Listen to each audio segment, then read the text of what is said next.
To episode 7 of Baby and the Boomer. I am the baby, Scotty Lerman. And I'm the Boomer, Mike Neal. Thank you so much for joining us. We really appreciate you guys being here. We're going to preview week 2. We're going to review week 1. We're going to go through our picks for week 2. We'll go over the SEC, everything that went on week 1. We'll go over Big Ten, everything that went on week 1. And we'll just kind of give our reaction there for the amazing first weekend of college football. Incredible. How many games flipped at halftime? Oh, yeah. I mean, there were so many games you could easily have turned off of. Yeah. And said, well, that's a blowout. There were multiple times, multiple games, people were leaving before it was over. Yeah. And shame on you, UCLA fans, all 8 of you that didn't show up to that game. The Rose Bowl was empty. Really? Absolutely empty Sunday. The only people there were Texas A&M fans, and they represented very well, as all SEC fans do. But I guarantee you, 5 years from now, every UCLA fan will be going, I was there when Josh Rosen came back from the dead. But they weren't. They weren't. You weren't there. They were there, and they left at, They left at halftime. I'll tell you, what a great opening weekend. This is setting the tone in a really good way. That was a great 5 nights of college football. It was incredible. I'm exhausted. I have not slept since Thursday night. Basically, I've not slept since Thursday night. I just want more. The only thing I was like, I want a Maction game.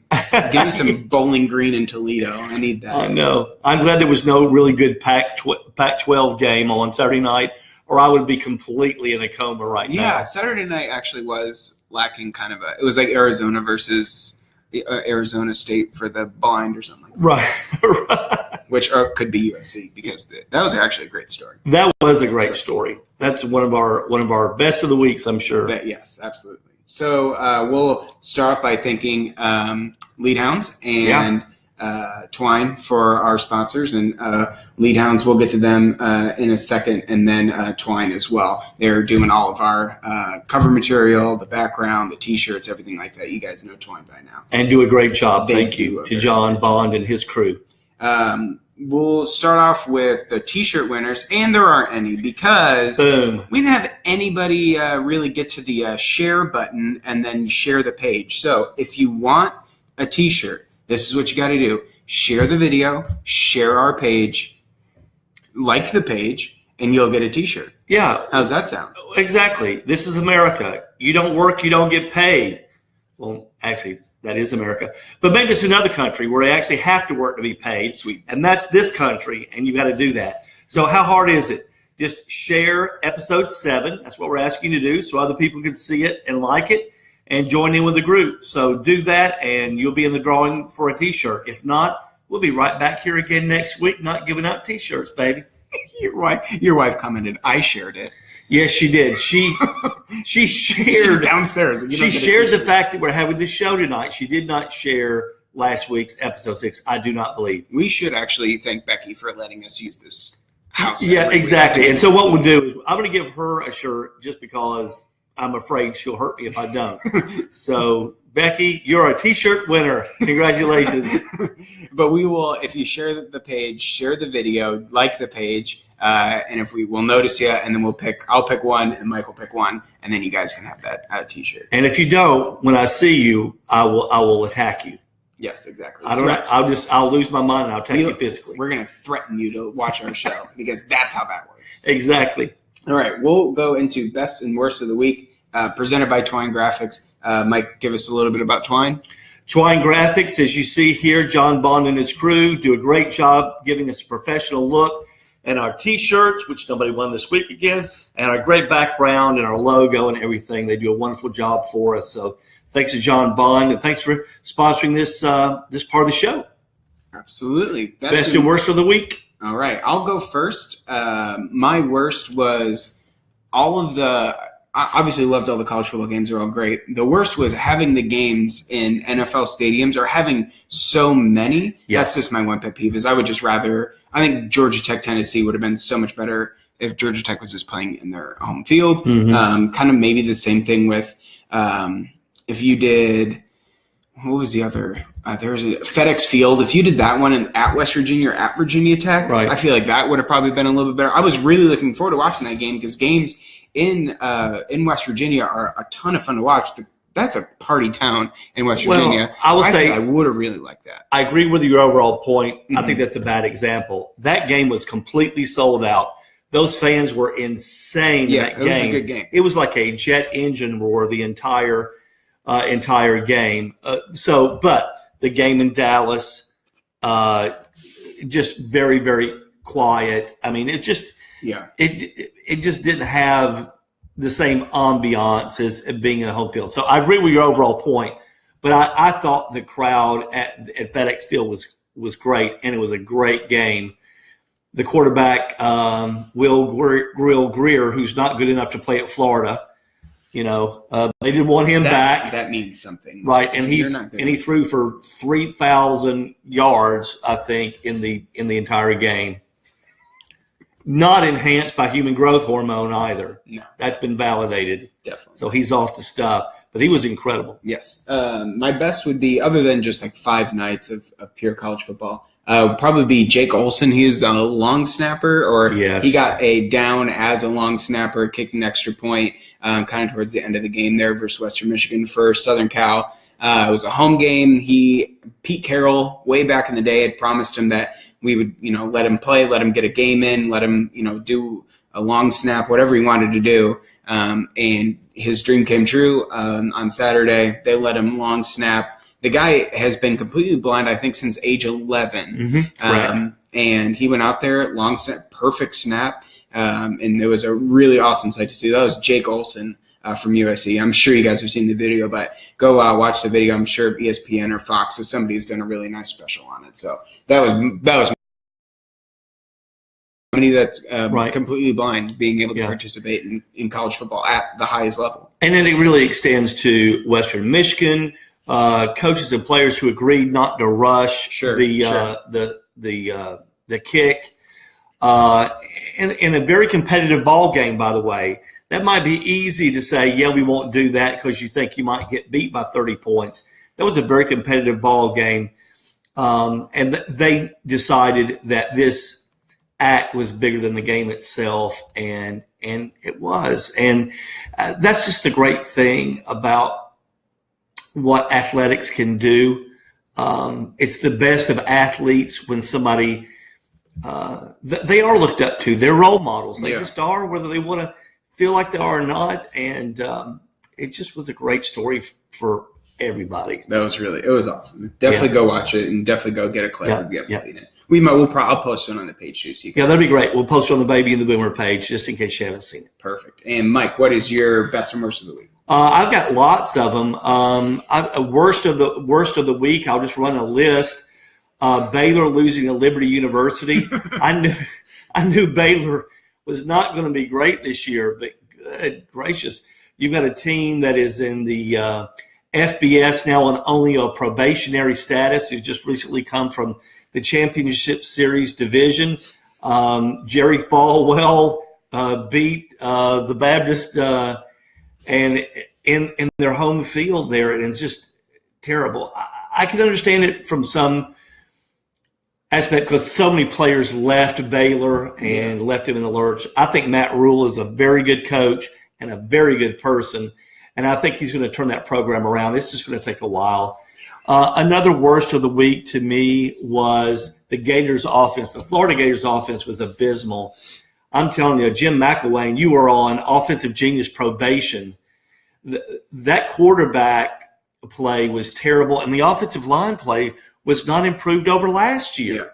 And so now hats off to the Gator defense, which I thought was pretty impressive. They were on the field the whole time. They scored 2 touchdowns. They scored 14 points. They were their offense, Right, the Gators' offense only scored 3. But as a Tennessee fan, I know that 2 weeks from now, all those suspended players will be back. Everybody that was in jail will no longer be in jail. If you were on performance-enhancing drugs, it'll be okay that game, and Florida's offense will get 400 yards. It's just the way it is. I'm giving over to it. But that was an abysmal showing for Florida, and Florida fans are up in arms, and they should be. Yeah. And it's weird to say, because you've got a guy that's gone to the SEC championship game 2 years in a row, and he's on the hot seat. Their offense, it was the Michigan game, so I rewatched a lot of it, and I really thought, I was like, man, Michigan did such a great job. And I'm looking back at it, and the amount of missed blocking assignments from the defensive end, or the tight ends, the tackles, guards. I mean, just whiffing on guys, not even putting a hand on them. So, I mean, I will credit Michigan's offense or defense because I am biased and I'm going to do that. Right.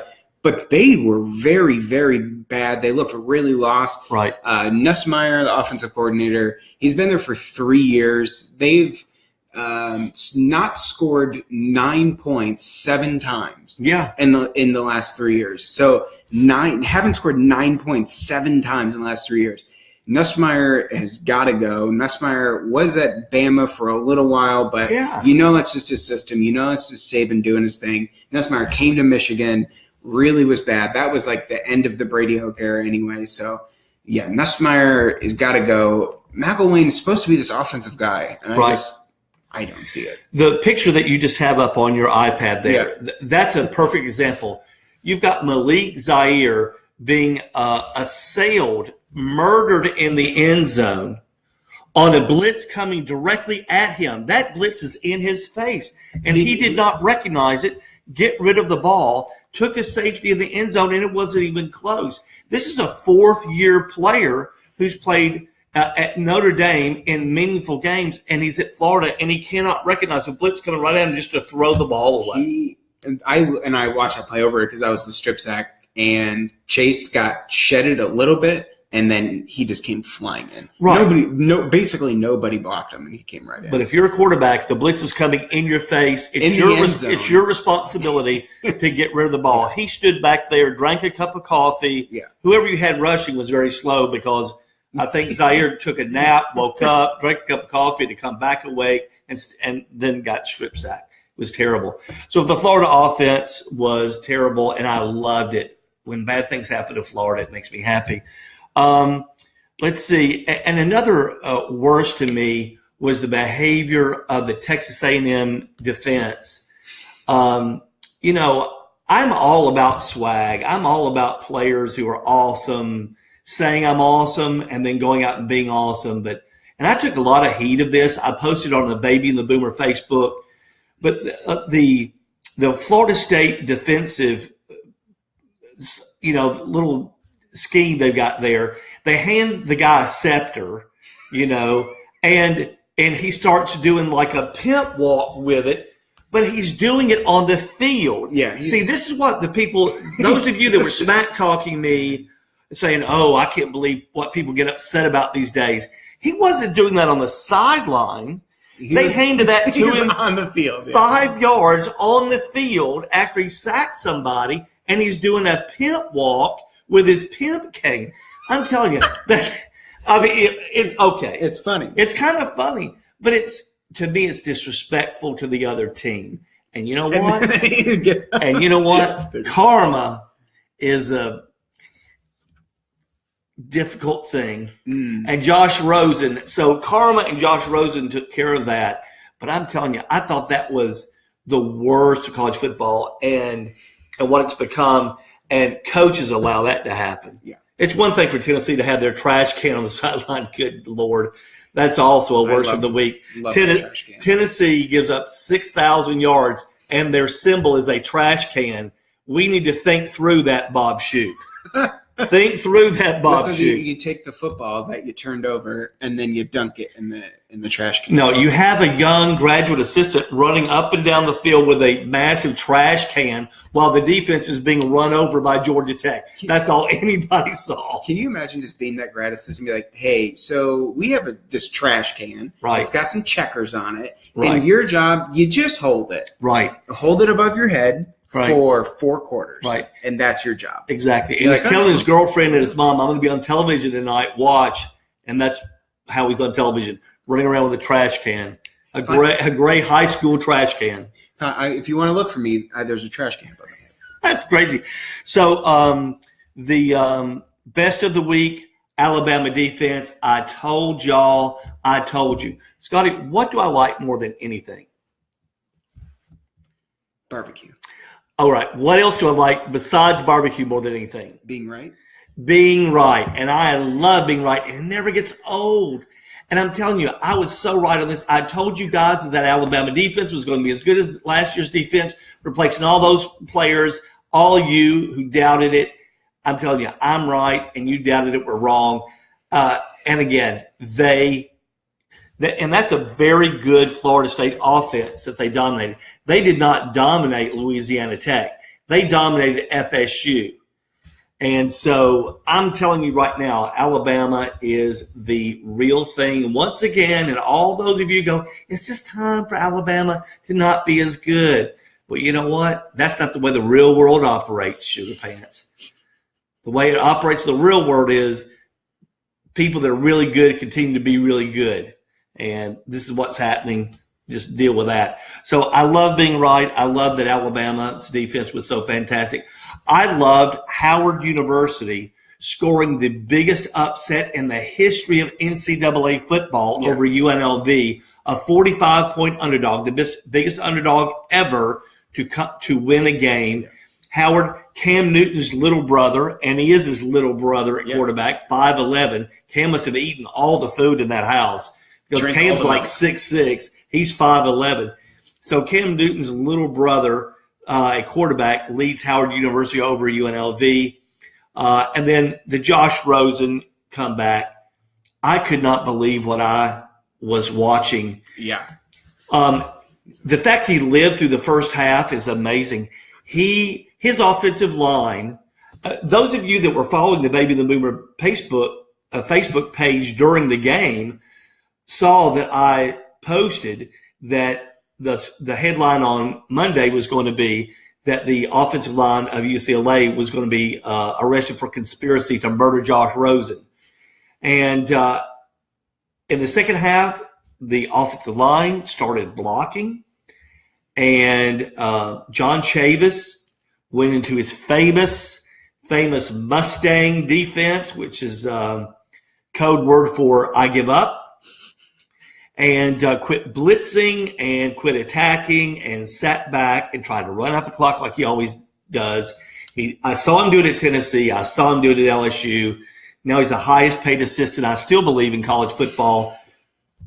I can't believe he makes it through the week. If I was someone, I would fire him now. Yeah. Right now.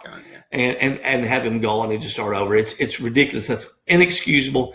But Josh Rosen and the offensive line took advantage of John Chavis not pressuring him, and he destroyed them in the second half. I tell you, that guy's the real deal. Yeah. What a gamer. Well, he was unconscious.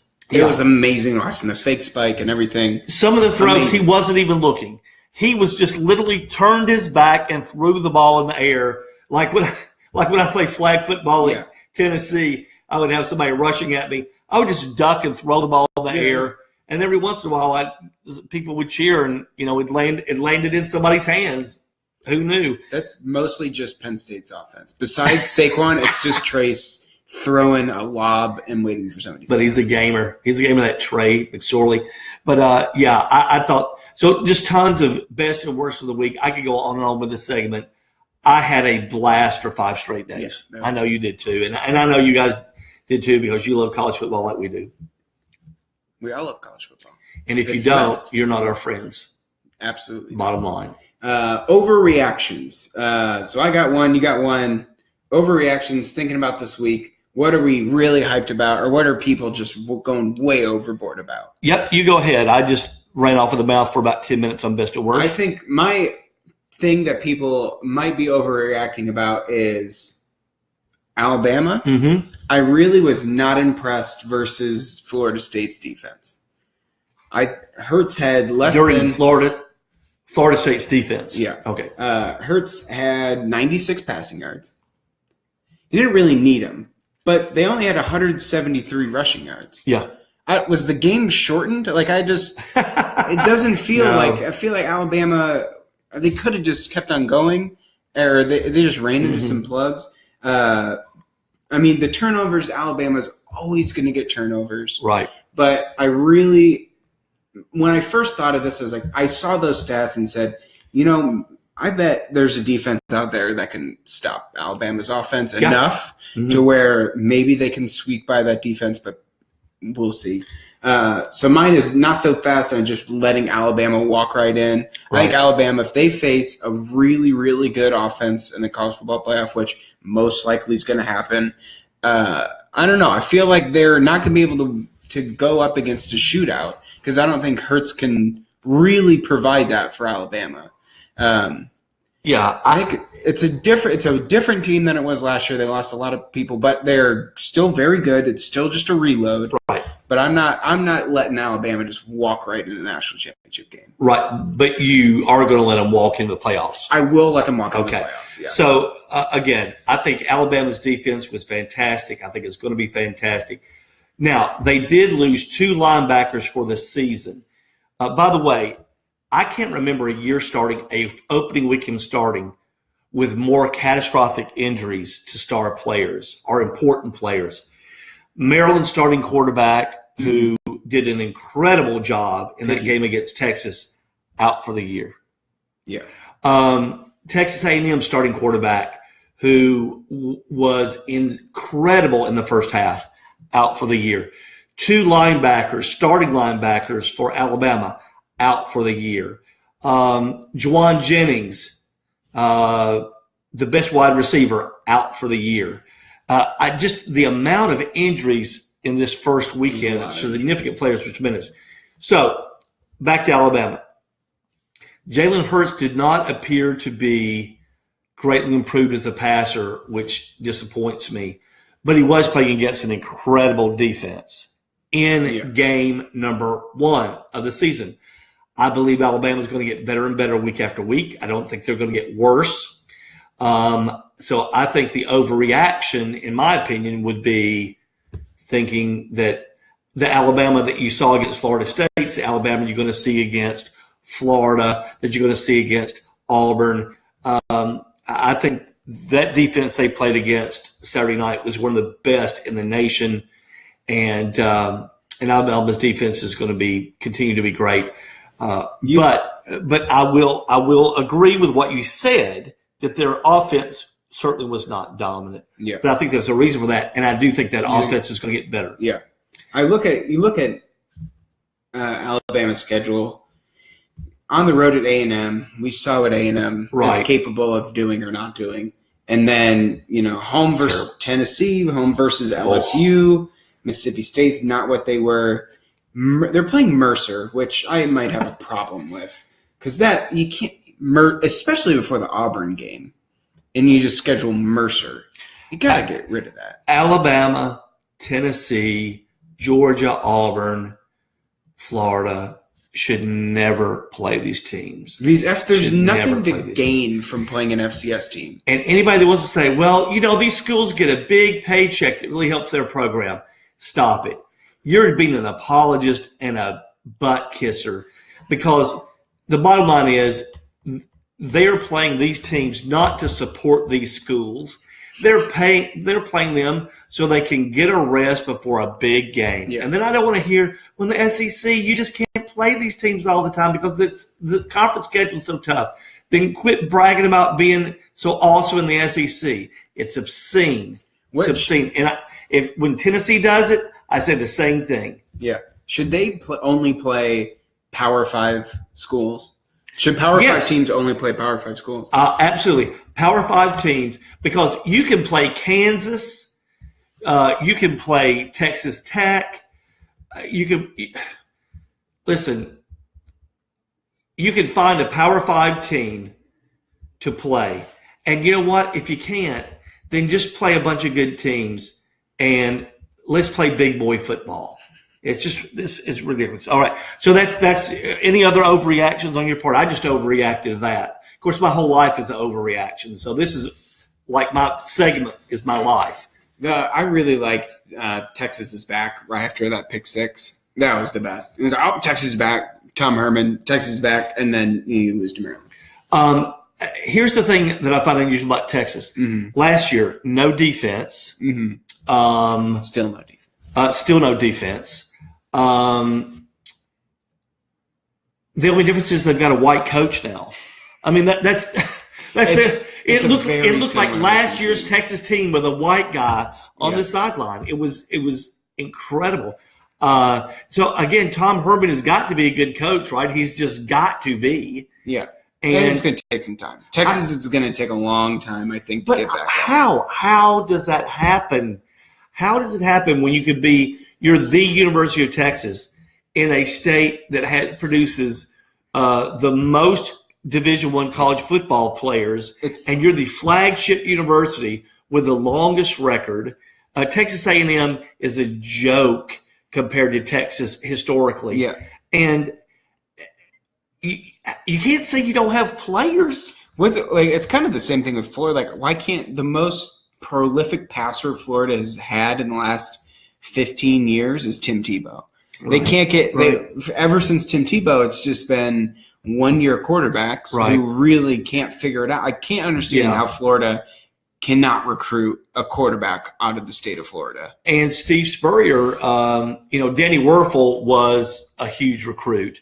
But Steve Spurrier really didn't like these big-time quarterbacks. So I think he liked the fact that he could take somebody and he could make them good and swap the guys in and out. And I think it was, for Steve, a lot of it was about him. Danny Werfel, though, was a great recruit. But, most of the other guys there were just not, huge recruits at the position. But I'm telling you right now, I cannot figure out Texas. I cannot figure out. I still think it's going to take a long time. Oh, I don't know. Well, it'll be hard to argue against you on that. Yeah. I don't know why they're not good now. I think. Yeah. I mean, I don't know what Charlie Strong, if he wasn't recruiting or what. I mean, Harbaugh or Hoke basically in 2 years only got like 29 kids at the school in 2 years. Yeah. And that's like one class for Harbaugh now. So you came in and you walked in and we have now we still have very little depth at linebacker, very little depth with the receivers up until we got some guys this year. I'd love for you, I don't know if you can find it out during the show or not, but I would love to know how many of Florida's starting players, how many of Michigan's starting players are from Florida. Beat Florida. I'm telling you, I kept looking at that roster for Michigan, and it's Florida, Florida, Florida, Florida, Florida, Florida. I just like to know how Georgia many. too. Harbaugh has done such a great job of walking right into the SEC's backyard and just grabbing their players. And which is one of the reasons he's really smart, because speed. Mm-hmm. The Big Ten for years has been the problem when they play the SEC teams are that they're big and slow. And Michigan is not slow. Michigan's not slow. Yeah. So my overreaction really was about the number of injuries. Okay. And it's really my overreaction because every year there's big injuries. But I'm overreacting, I guess, to the idea that I just can't remember an opening week where the season has been changed so much for so many teams with these injuries. DeAndre Francois, one of them, again, Maryland, Texas A&M quarterback. I mean, Florida State is not going to be the same with a true freshman quarterback. So it's just an incredible week of injuries, and I'm overreacting that, I think, because I'm going, this has never happened. It probably happens a lot. And then I went through about half the roster real quick, flipping through, and I counted 8 from Florida and Georgia. 8 from Florida, Georgia out of the 22? Out of half the roster. Okay. So probably around like 50. Wow. Yeah. So and there's your speed. That's why you can't say that Harbaugh's just like a gimmicky coach and he just does it for his own like personal. It's like he does it for recruiting. Yeah. He's recruiting right out of the SEC and brings these kids up to Michigan, which is crazy to get a kid to come up to Ann Arbor, Michigan in the winter for the school semesters, because it's a shock for all of them mostly. Harbaugh recruited kids right out of Compton, California at Stanford. Yeah. You know? Yeah, they're smart, yeah. Right? I mean, who's the defensive back for the – Sherman. Yeah. Richard Sherman, right out of South Central L.A. into Stanford. Yeah. Harbaugh's no dummy. Yeah, he did. All right, well, let's run through obviously, we're going to run a little bit of a bias here with Big Ten SEC. So let's just give you a rundown of the SEC. We'll give you a rundown of the Big Ten. We're going to basically hit just about every team here. So, Mike, why don't you lead us off with a SEC rundown of Week 1? Yeah, we're going to run through all 14 teams really quick. UGA looked really good. They destroyed a team that Tennessee had to take to overtime last year in Appalachian State to win. By the way, Tennessee beat Georgia last year. I don't know if anybody heard that or not, or has even seen my Facebook page where it's on there every day. Juwan Jennings catching that pass, but watch tonight and see it again. But Georgia looked really good. Fromm actually looked better than Eason. Eason's out for a little while. A few weeks. Yeah. I think this is a tailor-made nightmare for Georgia, though, because Georgia fans are the most fickle. They're the most high and low of any fans I've ever seen. Everything's either they're going to win the national championship or we'll never win another game. Yeah. There's no middle ground. So now everybody wants Eason, who was the consensus #1 quarterback, who could have gone and played at Miami, Georgia fans, when Mark Richt was let go. And it was his relationship with Mark Richt that brought him to Georgia. Mark Richt encouraged him to stay at Georgia. He did. And now the Georgia fans are on the bandwagon. Eason's no good. He's terrible. He's a bad decision maker. And now we want a guy that's played 3/4 of a college football game. Wow. But anyway, that's Georgia. But it's going to create problems because Eason's going to come back, and how Kirby handles this is going to be really important. But Georgia's defense looked better. Their offensive line looked really good. Those running backs of theirs are incredible. And Fromm did look really good for a guy that's never thrown a pass in a college football game. Yeah. The Florida Gators, we've mentioned, no offensive line, no quarterback. I have no idea how they're going to be able to be competitive week after week with that type of team. The Vols, wow, they were lucky to win last night. Georgia Tech deserved a better fate. The most yards ever given up by a Tennessee team. That's 120 years of football, folks. That's to a triple option team, though. I mean,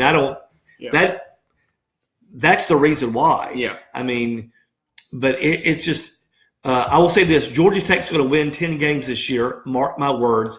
Now, the good thing about us is we're going to do college picks in just a little bit. We come on here every week. We're going to pick and make these predictions like we did last week. Hey, we're going to come back on in January, and we're going to go back and look at every one of our picks to win these conference championships, all the things we said. We're going to prove whether we're right or wrong. You guys can sit on your sofa and go, I told everybody, you said that to yourself. We're going to come out here with all of our friends and fans, and we're going to stick our necks out. And I'm telling you, Georgia Tech's going to win 10 games as long as that quarterback Marshall can stay healthy. That is a quarterback Paul Johnson has been looking for the entire time he's been at Tech, because he can throw it as well as run it dynamic. And Tennessee's defense looked terrible. They looked ill-prepared to play that game. 4 drop passes in the first two or three series. Dormany looked like a cat in a room full of rocking chairs. He looked scared to death. But second half, he settled down. The offensive line started blocking. John Kelly was a beast. And I think Tech actually just wore themselves out running over Tennessee. Yeah. I think Marshall just hurt himself being so good. Yeah. So anyway, we'll see what Tennessee has. I said 9-3 before the season started. I'm still sticking with 9-3. They had to win that game to get the 9-3. I think they'll lose to LSU. I think they'll lose to Alabama, and I think they will go 1-1 against Georgia and Florida, and that produces 9-3. If they win all the games, they should win after that, but we'll see. But the Bob Shoot garbage can experiment has got to end this week. That cannot happen anymore. Vandy, oh my goodness. It looks like Derek Mason can coach football. He was the laughing stock of the SEC his first year with his bow ties and his, terrible defense, his incredibly bad offense and quarterback play. Shermer looks like Aaron Rodgers out there. Their defense has become almost impenetrable now. And I thought they were going to squeak by MTSU, and they beat the hound out of MTSU. Yeah. I predicted Vanderbilt will go 6-6. I'm going to stick with that prediction.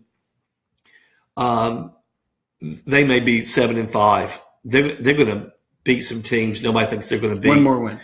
Yeah, maybe one more win. But I'm telling you, 7-5 at Vanderbilt is good. The way they recruit and who they get to work with. UK, they have defense and no offense. Their quarterback play was terrible. Their defense looked really good. They're returning a bunch of starters. It'll be interesting to see if their offense can come along, but their defense looked really, really good. Mizzou, exact opposite. Mizzou, I think Drew Locke's arm fell off at halftime, and they had to sew it back on. I think he threw for – there were 1,000 yards of offense in that game in the first half. I am not kidding. In that game, Missouri State, Missouri, 1,000 yards of offense. Drew Lock is a really, really good quarterback. Missouri has no defense, none.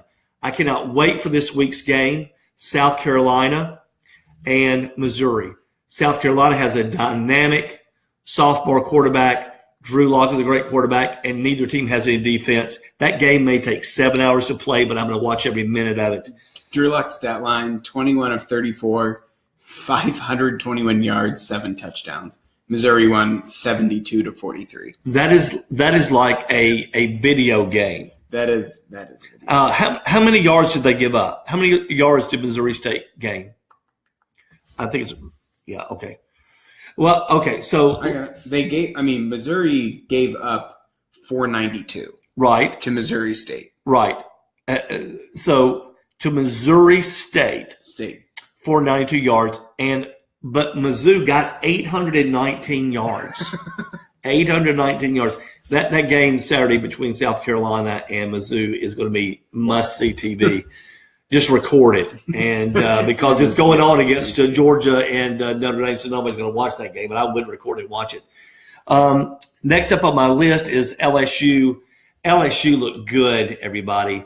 Danny Etling looked like the quarterback LSU's wanted for quite a while, somebody that's not going to lose you a game and make a few critical throws that he has to make. That defense looked nasty. And who knows, maybe Ed Orgeron can pick really good. Where the boy, where the Yeah, it's pretty good. I've been practicing alone in my room. But I would – sorry, I just went away for a second. But, I think he has found a good offensive coordinator, and he's got a good defensive coordinator. And who knows, maybe he has figured out how to lead a football team because LSU looked really, really good. Tennessee's not going to win that game. Alabama, Jalen Hurts, as I said, did not look like he'd progressed much as a quarterback. Alabama's defense is fantastic. Alabama has problems with their kicking game, I believe, which seems to be every year. It's like, how can they not have the best kicker in the country? But that kid did not look that good. You spelled Hurts like the rental car company. Yeah, I don't know. I wonder if it automatically did it. Yeah, I think it's probably just a spell check. But anyway, Jalen Hurts leave the driving to us. Jalen Enterprise, there you go. Texas A&M. Texas A&M decided to do something really weird this year, which is lose the first game. Usually what they do is they go 5-0, and then they lose almost all of the rest of their games. And so this year, maybe who knows, it's a whole new scheme. They're going to lose the first 4 games and then win the next 8, and then someone will save his job. I don't think that's going to happen. They just put an entire Texas A&M season into one game. Yeah. I mean, they just let's build it up. That is a great observation. And then they just fall apart at the end. That is a great observation. It's a microcosm of a season. Great take. Without their starting quarterback, the freshman that they put in looks completely overmatched against a bad UCLA defense. I don't know what he's going to do when he plays SEC play. There's talent on the Texas A&M team. I don't know what goes on there, but it is not working. So that's where Texas A&M, Mississippi State. Wow, their defense looked fantastic. They are 3 deep at every position on that defense. Their quarterback looked very average. He's not going to look that way the whole year. He played very well in games last year. I think he's going to be better. Mississippi State's going to be another one of those teams where I'm glad that Tennessee doesn't play them, because they're going to win some games against some teams that people aren't thinking that they have a chance in, because that defense is nasty. Yeah. Auburn, Stidham looked very unsteady to start the game, heated up, but you have no idea what Auburn has after that game. We'll know Saturday after they play Clemson. All questions will be answered then. But I don't really have a take on Auburn. It just was a weird game. Like all of Auburn's first games, it seems like they just don't come out playing like they practice really hard or something. Yeah. But so we really don't know about that. And then Ole Miss has got a lot of talent. And Shea Patterson looked fantastic. They have the best wide receiver core in the SEC, I believe. But who cares? They're not going anywhere. They're not going to do anything. And Arkansas, again, you're going to find out this week. I really don't have a feel for Arkansas either. They're going to play TCU. Gary Patterson, great defensive coach. You're going to find out a lot about what Arkansas has. I'm picking Arkansas to win that game, by the way. So let's let you know what I think about Arkansas. I think the SEC is a really good conference this year. Really good. I think the best coaches this year are in the ACC. I think the best players, no question in my mind, are in the SEC. And I believe that the SEC is undefeated against the ACC this weekend. I think you'll see that continue.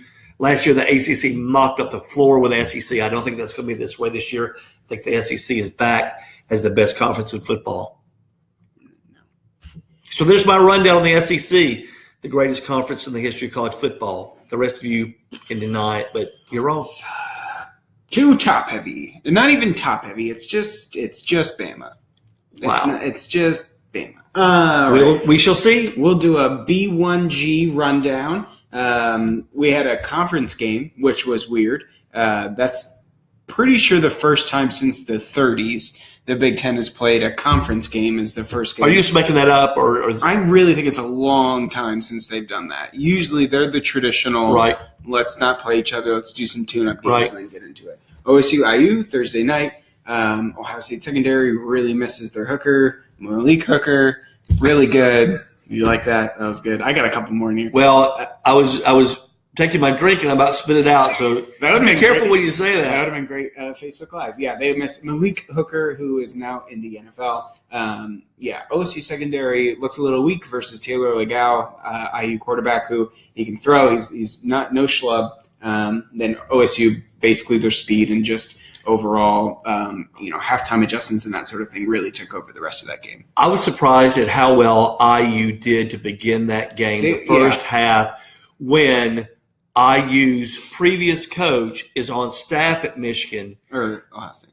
At Ohio State, mm-hmm. and the coach from IU is somebody promoted from the ranks. Yeah. So I was just shocked that IU just really played toe-to-toe with them for a half of football. And it doesn't look like Ohio State's quarterback JT Barrett looks like, he doesn't look like he's improved at all in 4 years as a passer.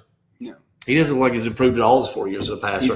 And if they can't throw the ball, they are not going to win the national championship. Yeah, period. That's not what JT is. JT's a great runner. And he's a great kid, apparently. Service, other than the DUI, he's Harbaugh had one too, so it's fine. So it's just, I really liked OSU just pulling away from that. That looked good for them, just to be able to put the nail in the coffin early, and just their speed and everything else took over. Again, you're going to find out about them this weekend when they play Oklahoma, which we'll get to there in a second. Illinois, they got Lovie Smith of the Chicago Bears, and went back down to, I believe he went back down to Tampa and couldn't do much. Goes back to college, goes to Illinois, almost lost to Ball State at home.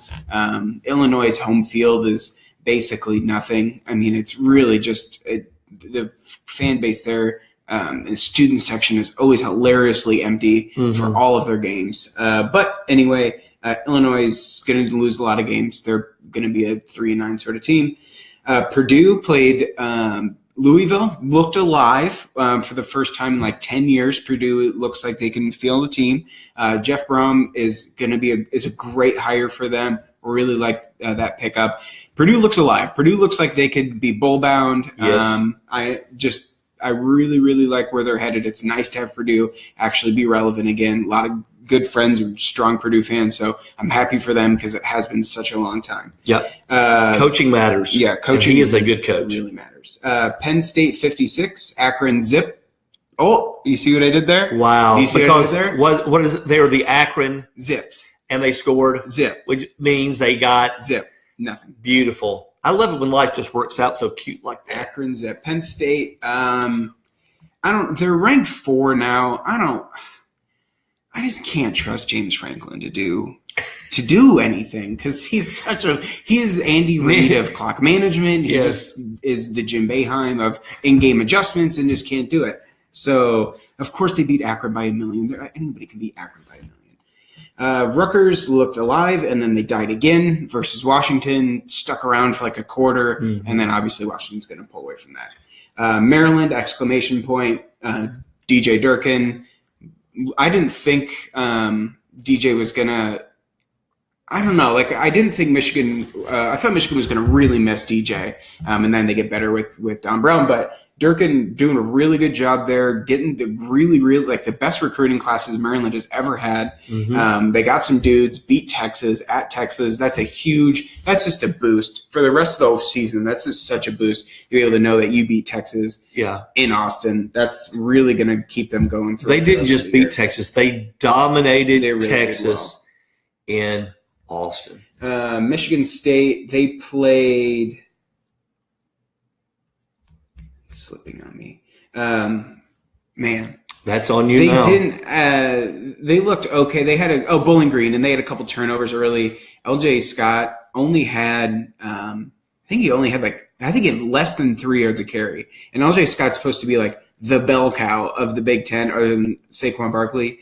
And if you can't get more than 3 yards of carry versus Bowling Green, there's going to be issues in the rest of the year.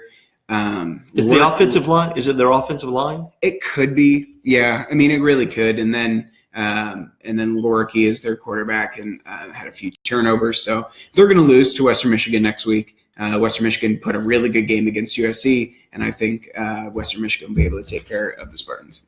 Explain to me what has happened there.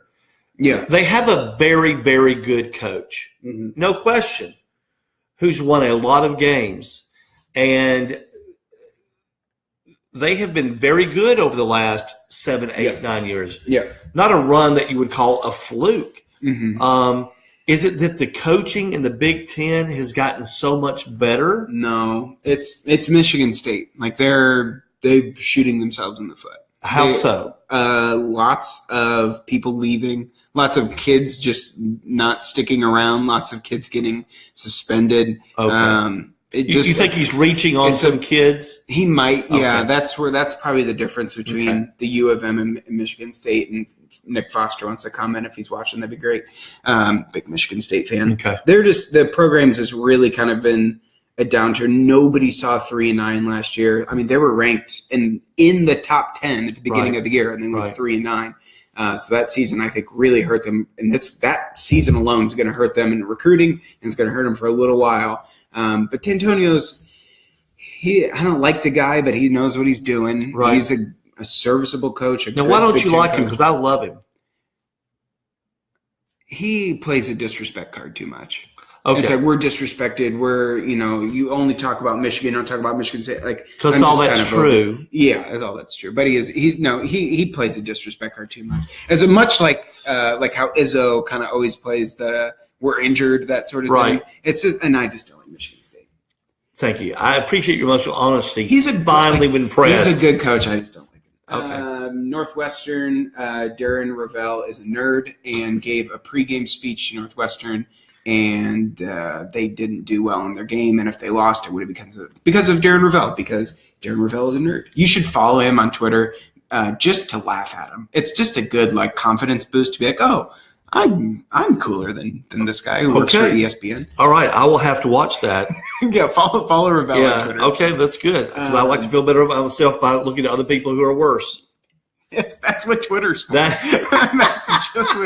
what following your friends on Facebook and daytime television that weren't cool and daytime television. Yeah, all the judge shows. It's the Springer effect. Wisconsin and Iowa. I just put they look normal. They look like Wisconsin and Iowa. I mean, Wisconsin's going to have a cakewalk of a schedule they'll be able to get through, and they'll be fine. And then Iowa doesn't. They look like a good Kirk Ferentz team, which is 9-3. That's Kirk Ferentz.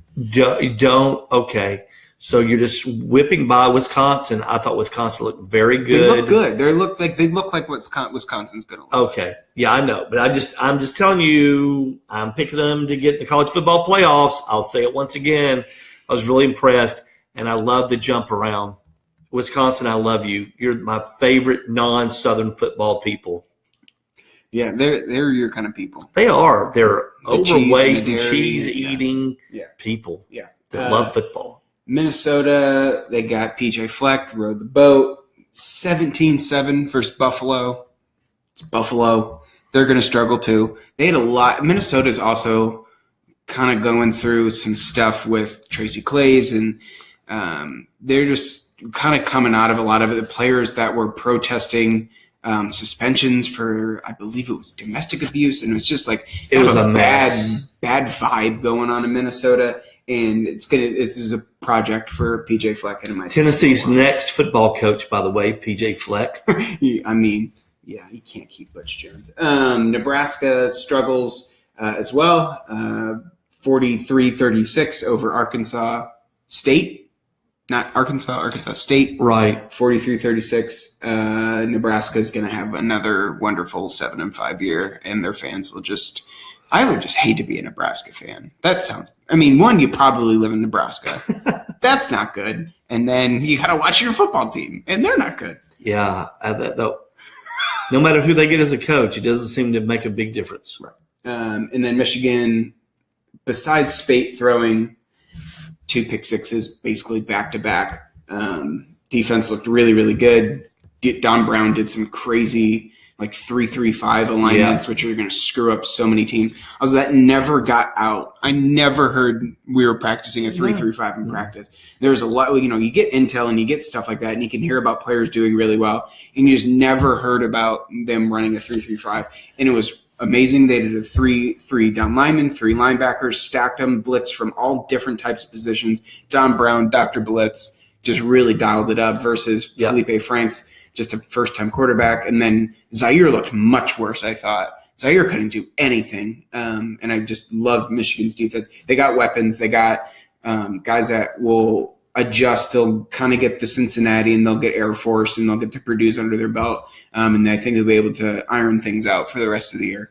They really got some weapons on offense. Guys that are new and everything like that, they look really good. Yeah, I think until they get a legitimate quarterback, that is what's going to keep them out of the championship picture. I was very disappointed in how Wilton Speight played. I know that he's up and down, but that's the problem, that he's up and down. And you would hope that he would become more consistent. I will also say, though, Florida's defense is very good. We can laugh about their offense all day, but their defense is very good, and they've got a very good defensive coordinator. And if you're not an awesome quarterback, it's easy to throw pick sixes against Florida because they disguise so well. Yeah. And you're right. Don Brown is a difference maker as a defensive coordinator at Michigan. He's one of the best of the best. He's good. Yeah. So I think, Michigan, that was a great first game to play Florida, figure out what's not working, what is working, and then iron those out throughout the rest of the season. Yeah. Sweet. So those were our Big Ten SEC rundowns here. And then let's move into those game predictions. Game prediction time. And so, hey, you chime in and you give your predictions for these games too. We'd like to, so you can step up and we'll reflect back on your picks that you send in right now. And if you're right and we're wrong, we will man up and say that you were right, we were wrong. That won't happen much because you're not going to be right against us. If you pick against us, you're most often just going to be wrong, and then we're going to bring that up too. Josh Patrick just said Florida season is over. Yeah. Okay. Well, Josh Patrick says Florida's not going to play football now. So this is a breaking news. You only get here. Josh Patrick says Florida will no longer play football the rest of the year, which is great. Tennessee will probably still lose 2 weeks from this weekend to a Florida team that doesn't even go to Florida Field. That could probably happen, but we'll see. Yeah, it just I don't even want to talk about Florida anymore. They make me sick. Josh put in his Clemson Auburn prediction. Okay. Well, let's do that first. Let's do our Clemson Auburn prediction first, and then go to Josh's. And then here's the games we're going to pick. So let's run through the list so you can start, okay? All right. We're going to go Louisville at North Carolina. So Louisville, North Carolina. So if you're interested in that game, let us know. Pitt at Penn State. That used to be an incredible game, back in the late 70s and early 80s. Pitt at Penn State. TCU at Arkansas, or as I call them, Arky. So TCU at Arky. Little Piggies. I like to call them Little Piggies. Little Piggies. Auburn at Clemson. South Carolina at Missouri. Again, the game of all games. Pick the over. If you're going to do it, take the over. I don't care what it is. If it's a million, take it because somebody knows something. UGA at Notre Dame, which is the game I'm most excited about seeing. UGA at Notre Dame. Oklahoma at Ohio State. Oklahoma and Ohio State, if you want to give us a pick on that one. And Stanford at USC, which is going to be great late night football. So I'm going to be Josh Patrick or Bobby Harrington. You better be good Sunday morning because I will be falling asleep in your pew because I'm staying up to watch all of that. So those are the games. So if you want to give us your predictions, just wing it out there, and we'll start with Auburn at Clemson. Mm-hmm. I'm definitely going to take Clemson. I really liked how they looked. I mean, they didn't look like they missed a beat. They didn't look like the team that, wins the national championship takes, the whole offseason off, that sort of thing. They looked really good. I mean, a defending national champion, I'm probably going to keep them at 1 until they lose. So I really like Clemson. Auburn, again, I can't trust Auburn to do anything yet. So I'll definitely take Clemson in that one. At home, too. Death Valley. I want to pick Auburn in that game. Mm-hmm. I want to pick Auburn in that game because I am so convinced Auburn is going to be a really good team. But they just scare me to death in that first game of the year every year. It just looks like they just haven't even practiced. I don't care who they play.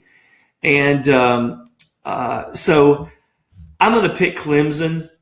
Part of me thinks Auburn is going to win that game. I think Jared Stidham is a really good quarterback, and I think Auburn's defense is nasty. And I think having a first-time starter for Clemson is eventually going to be a little bit of a challenge. He's going to learn. He's obviously a good quarterback. He wouldn't be at Clemson. But I'm going to go with Clemson. My gut tells me to pick Auburn, but what I see tells me I can't do that. Yeah. So I'm going to go Clemson. So who did Josh Patrick pick? He said Clemson 44, Auburn 38. Okay, so 2 touchdowns. Sounds plausible. Do we have any other picks on that game? Not yet. Okay, all right. So who's next? We'll go back up top. We'll go Louisville at North Carolina. Mm-hmm. I've got Louisville in that game. I've got Louisville in that game by a bunch. I think that Bobby Petrino is a very, very good football coach, and I think Lamar Jackson is a very, very good football player who was not deserving of the Heisman Trophy, but still a very, very good football player. And I think it's about a 3.5 point line. I think Louisville is going to win by a lot of points actually in that game. Yeah, and North Carolina lost Cal at home. Really like Louisville in this one. I think this could be an opportunity for Lamar to kind of put up some big numbers, look really good, kind of remind us why he's the reigning Heisman Trophy winner, even if Baker's stats did look good. Yeah, I think that is the game that if you want to make some money betting, and I would never recommend that you gamble, I would take Louisville and lay the points, and I think you're going to make money on that. I'm trying to find the spread real quick. Louisville's 9.5. Louisville's 9.5. I'm sorry. So I would still take the points. I think Louisville will win by 14 or more. I'll take that. Yeah. Pitt at Penn State. If Pitt had not graduated so many important players, I would pick them. Penn State has got too many athletes, but losing, their great running back and Nathan Peterman, the perpetual Tennessee backup who became a great quarterback at Pitt, is just going to be too much for them to overcome. Too many pieces to replace. Penn State's going to roll in that game. I'll take Penn State. I'll take Pitt to cover. 22-point favorite. Okay. Penn State. That's a lot of kids know each other. A lot of kids played against each other in high school, that sort of thing. Definitely going in with a chip on your shoulder. ABC game, 3:30.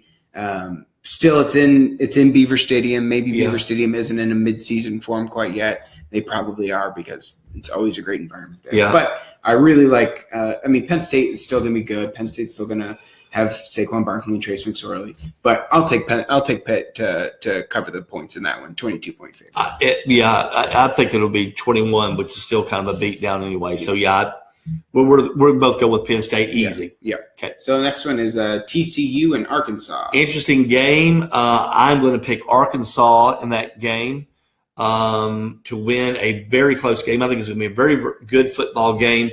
Tons of really good football games to watch on Saturday, more than you can watch, which usually week 2 is dreadful in college football. Yeah. But there are more good football games this weekend than you will be able to watch. They're going to overlap, especially in the evening. Yeah. So I think TCU and Arkansas is going to be one of those really good games. I think Arkansas is going to win that game.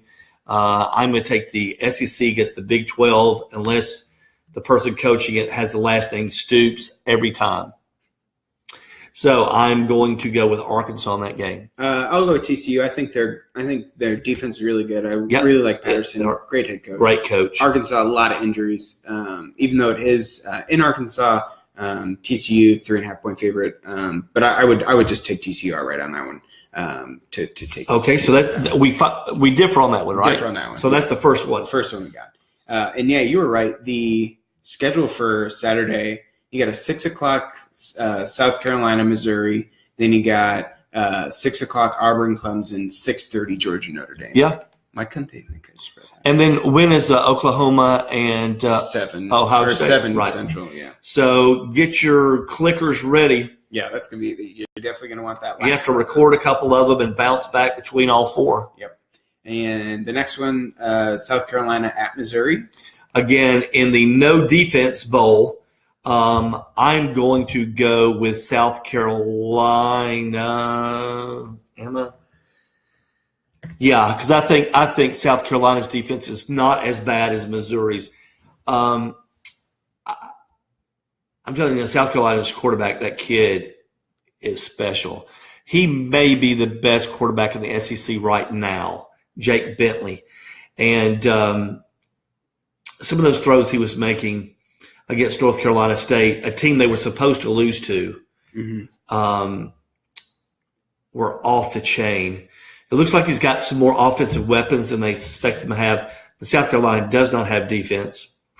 And Missouri has no defense. Mm-hmm. And they do have Drew Lock. So that's going to be a fun game to record, just kind of watch it. But I'm going to go with South Carolina because I think they have more than nothing on defense, which is what Missouri has. Mm-hmm. I'll take Missouri. I like Missouri at home in this one, maybe playing a little bit of that underdog.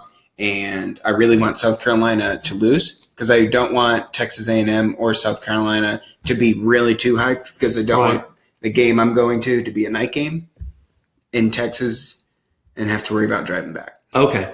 So good. All right. Completely. Wow, that was a convoluted – you know, of all the reasons I've ever heard somebody to pick a team, that is the most convoluted Unabomber rambling approach I've ever heard. Really, that's kind of amazing. That's when my dad was so happy when Texas A&M lost. He's like, "Oh, good! Now they won't play a night game. Now they're not going to be undefeated. That's great." I tell you, it's the heritage. Excellent. Let's jump over to Georgia. The Dogs at in South Bend, Notre Dame. Notre Dame, I think a 3-point favorite in that game. Georgia's going to win that game outright, period. You take it to the bank. They're going to go in there and they're going to beat Notre Dame in South Bend, and I have no doubt about that. I have no doubt about that at all. I think it will be 10 points. I think Georgia is a very good team that is putting it all together, and I think the only thing that could happen is the offensive coordinator for Georgia, Chaney, can lose that game by being stupid. He loves to throw the ball. He wants to throw the ball on 3rd down and 1. And the worst thing that could happen in that game is this, that Fromm comes out and looks good in the first 2 series. Mm-hmm. If he does, then Chaney is going to open up the playbook, and he's not going to hand the ball to his 2 all-world running backs. Yeah. He's going to say, oh, now we're going to throw it, and he will do stupid things that he shouldn't do.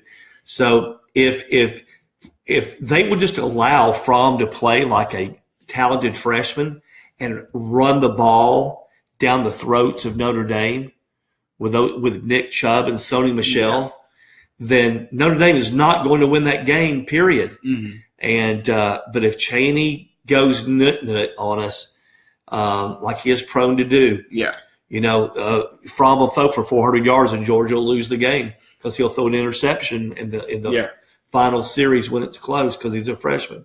So, but I'm gonna say that Kirby can put a governor on Chaney and his nuttiness, and Georgia's going to win. What about you? Not so fast, my friend. Oh, okay. I like Notre Dame. Little League Corso. Notre Dame at home, night game in South Bend versus backup quarterback.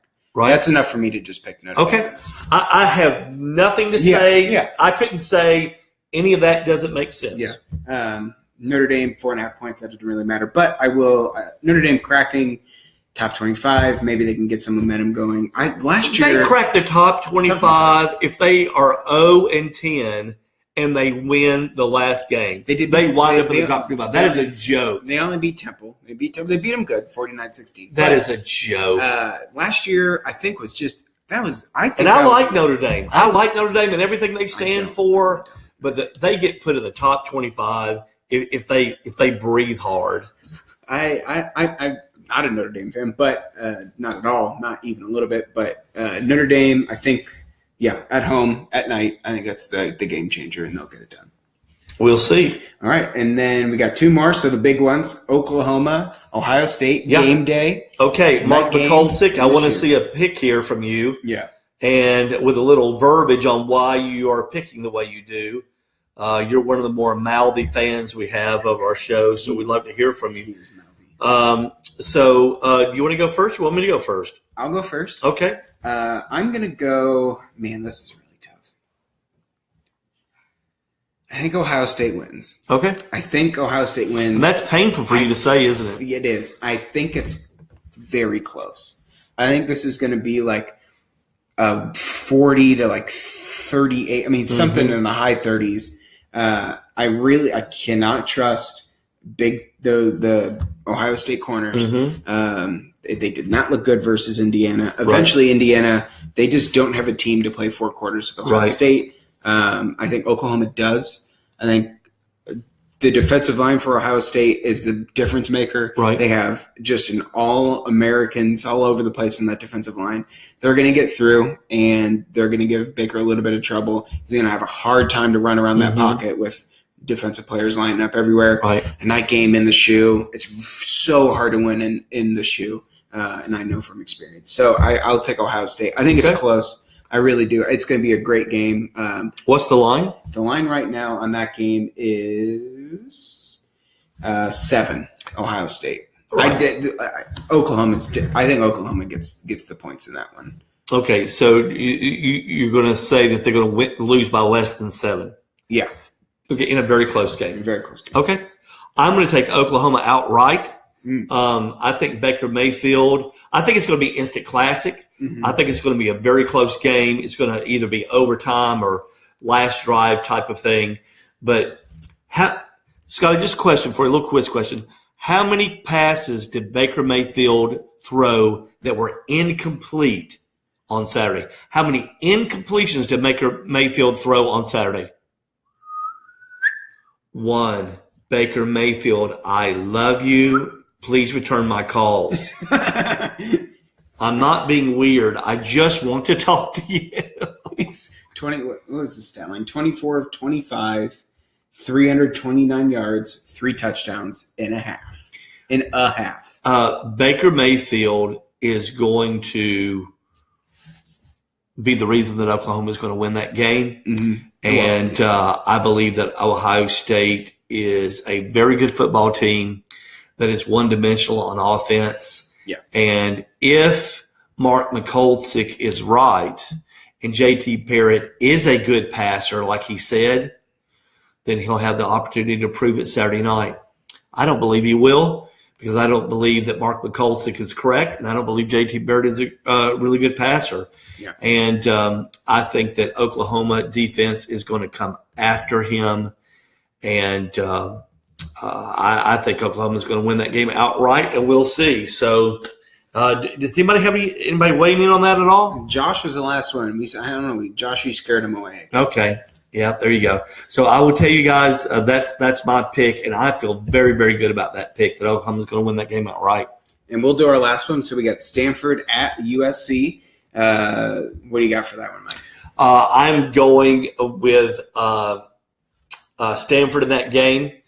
I believe that USC scared me to death against Western Michigan. They are one of those teams that is hyped and hyped and hyped because of their quarterback. If you'll recall last episode when we did our predictions, I said that Washington was going to win the Pac-12. Mm-hmm. I said USC is going to win the South. I said USC is a year away. They've got too many holes to fill. They graduated lots and lots of talented players. Darnold is a really good quarterback. He is the real deal as a quarterback. But they've replaced a lot of people. And because he's a Heisman Trophy favorite, people are just going, UCLA is going to be great. USC is going to be great. And the problem is they're not looking at the fact that you've got a lot of first-year players. And I will tell you, Stanford is going to be ready. They're going to be prepared. They're always very well coached. And they will hold on to that ball a la Georgia Tech a little bit. Mm-hmm. And they're going to limit the number of possessions USC is going to have. Yeah. And so I'm going to go with Stanford that game. What do you got? I got Stanford. Okay. Coaching, huge. David Shaw, really good coach. Good man and a really good coach. That's somebody you'd love for you. In fact, Greater Atlanta Christian, best quarterback of all time, is a freshman there. Wow. At Stanford. It'll be interesting to see how his career progresses there. And it's Stanford by 6.5 points. Yeah. I don't know how you get that. I don't know how you get 6.5 points out of Stanford. Well, I think that's about right. Yeah, so it's at home. It's 5:30 Pacific time for that game. But yeah, Stanford, they looked – I know they played Rice, but it was in Australia, so that's a little harder just to sit on a plane for that long and squeeze your head for 14 hours and sit in a closet. That's what a plane ride. It's 22 hours, by the way. 22 hours flight. Imagine just sitting in a closet with you could have a light, maybe a night light, and then squeeze your head for 22 hours. Right. That's a flight to Australia. Yeah. I just think Stanford is a well-coached team, and USC has again. The Western Michigan game. Yeah. That scares me a lot. I said it last week. You do not want to play USC in November. You want to play them now. Yeah. And Stanford's playing them now. And I think Western Michigan proved my point last week. You could just see that coming. Yeah. All right. Well, those are our picks. Nobody else said anything. We want to hear from you guys that you get your name shout out. You get 3,000, 4,000, 5,000 people on the show. This is the nature of leadership. So you just got to step up and make a pick. We're out here every week. Laying it on the line, our reputations. But like I said, if you go against us, you just know you're going to be wrong. So Yeah, anyway, that's probably what they don't want to do. He likes to be right. Right, because that's probably what they would do. They would type in, I agree with you, Mike Neal. I mean, because that's what everybody would just type in. Yeah. Mike, good points. I think you're right.